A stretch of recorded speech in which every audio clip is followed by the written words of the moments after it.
O eto, natatandaan nyo ba yung pahayag na yan ni President Marcos kay Chis Escudero noong Senate President pa siya dyan sa Malacanang bago magtapos ang 19th Congress? Senate President Chis Escudero and the honorable members of the Senate who are apparently now applying to be included in the Supreme Court. Nagkaroon lang ng autonomy. Ayan, dyan natin masasabing dyan na napuno ang Pangulo. Dahil nakita natin yung pagkadismaya niya. Dahil sobra na nga ang layo ng adhikain ng mga sangay ng gobyernong ito, lalong-lalo na ang legislative at ang executive. Hindi na sila talaga nagkaka-align at sobra na talaga ang pang-insulto ng grupong ito sa ating gobyerno. At ang pinoprotektahan nila, imbis na Pangulo, magkaisa sila ng adhikain, ang Pangulo at ang itong legislative, kontra sila, ang sinusuportahan nila noon ay ang Vice President.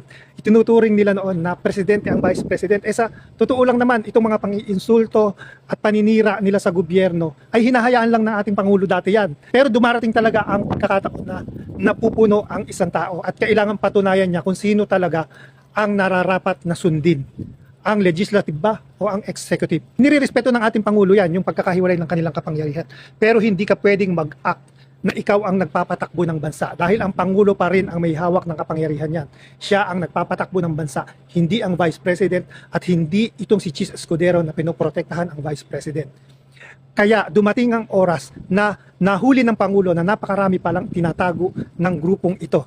At ito na nga yung oras na yan. Sinasabi niyong weak ang ating President Marcos. Eto ngayon, nararamdaman ninyo na siya ang pinaka makapangyarihang posisyon sa Pilipinas. Itong mga kritiko at itong mga kulto ng fake news na hanggang ngayon ay puro pang-iinsulto at paninira sa gobyerno. Ngayon, ramdam na ramdam nyo ang kapangyarihan ng Pangulo sa tamang paraan. Pinapanagot siyang mga idol nyong kurakot at sigurado kung hindi man nakikialam noon si Pangulong Bongbong Marcos dito sa impeachment, mararamdaman ninyo ang pakikialam niya sa darating na impeachment nitong idol nyong si Inday Sayad. At sigurado, susunod dyan ang mga di umanong pinaghihinalaang magnanakaw na senador, ito nga si Chis at yung iba pa niyang kaalyado. At susunod pa dyan ang pinakamatindi ngayon na revelasyon ng ICC, itong mga sangkot na kasabwat din ni dating President Rodrigo Duterte sa napakadugong war on pulburonic. Sigurado, kung sinasabi nyo noon na kasalanan ng Pangulo ang pagpapadala sa inyong idol na si Rodrigo Duterte sa dahig, mararamdaman nyo uli yan kapag lumabas ang lahat ng warrant of arrest ng ICC dito sa lahat ng pinangalanan na ito. Sigurado lahat yan maipapadala. Yun ang kapangyarihan ng presidente na sinasabi nyong napakahinang presidente. Ngayon, pinapatunayan ng ating Pangulong Marcos, sino ba talaga ang boss dito?